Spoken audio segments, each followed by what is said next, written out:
being held over, and who do you think is not constructive in solving the problem with North Korea? We've already discussed the Bolton PSI initiative. President Obama has brought people into his administration, some of them confirmed, some not, like Kurt Campbell.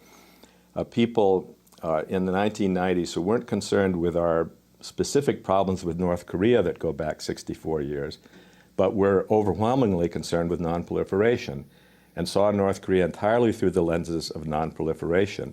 And we're hearing that again. We heard it at the top of the hour from General Jones. Now, just to make a comment on this proliferation threat, the U.S. has North Korean plutonium samples from the Yongbyon reactor. They've had them since about 1993. If North Korea were to transfer plutonium to some country or terrorist group and they used it, eventually the U.S. would get that signature and they would do what Colin Powell said we would do in 1995, which is to turn North Korea into a charcoal briquette. I mean, that's the way we talk to North Korea, even though the mainstream media doesn't pay attention to that kind of talk. A charcoal briquette. Well, we did that already during the Korean War with conventional bombing. So this situation is one where neither side really gives quarter when it comes down to it. Non-proliferation is a worthy goal, but if we don't solve the North Korean problem, the non-proliferation treaty really is just a piece of paper. It's already in shreds. What about the role of China, Japan, and the other major powers in the area? How are they reacting to this, once again, this rise in tensions?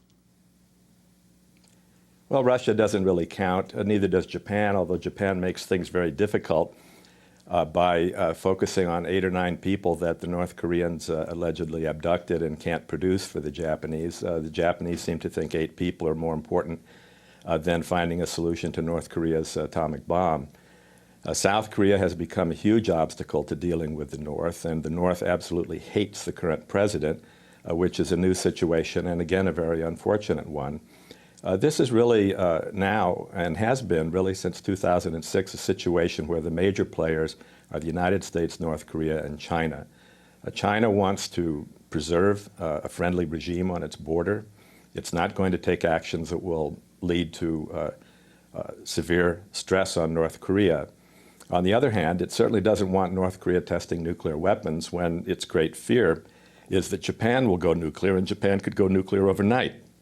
They have huge stockpiles of plutonium. It would just take a decision to do so. I think Japan is quite far from going in that direction, but that's China's great fear.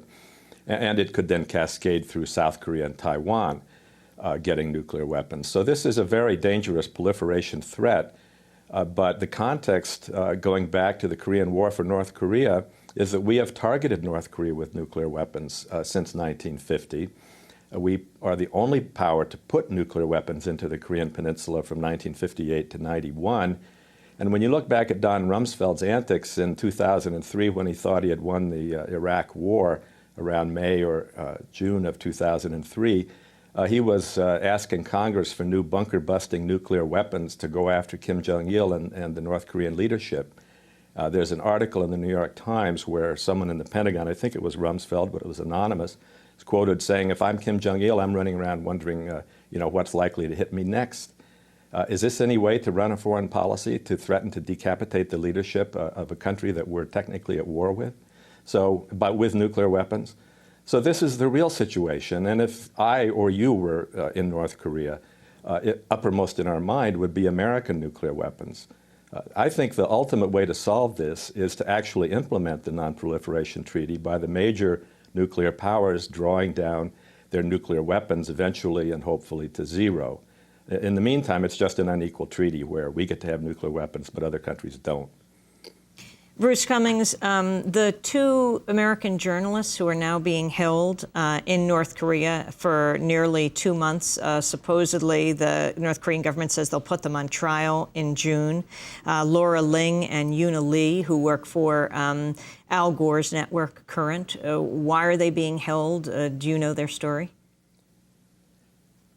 As far as I can tell, they stumbled across the North Korean border inadvertently, giving the North Koreans a nice catch, like Iran. There's been much less attention to these two than there was to the woman reporter who was recently released by Tehran. But there'll be a lot of attention next week when they come to trial in Pyongyang on June 4th. I think one never knows, but I would guess that the North Koreans will declare them guilty and then kick them out of the country. But it could be, there's been a lot of talk that Al Gore might actually go to North Korea. Within the Clinton, Freudian slip, within the Obama administration, as I understand it, there has been talk of an even higher level emissary than Stephen Bosworth, who was the emissary they appointed to deal with North Korea. So it could be that next week you'll see a breakthrough on at least the journalists. I think, though, it's important to remember that from the North Korean standpoint, after they blew off their missiles and busted off their first bomb, Bush turned around and talked to them and made an agreement with them.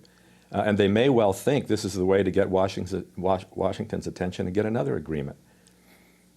We want to thank you very much, Bruce Cumings, for being with us, professor at the University of Chicago, author of a number of books on Korea, Korea's Place in the Sun of Modern History, and North Korea, Another Country.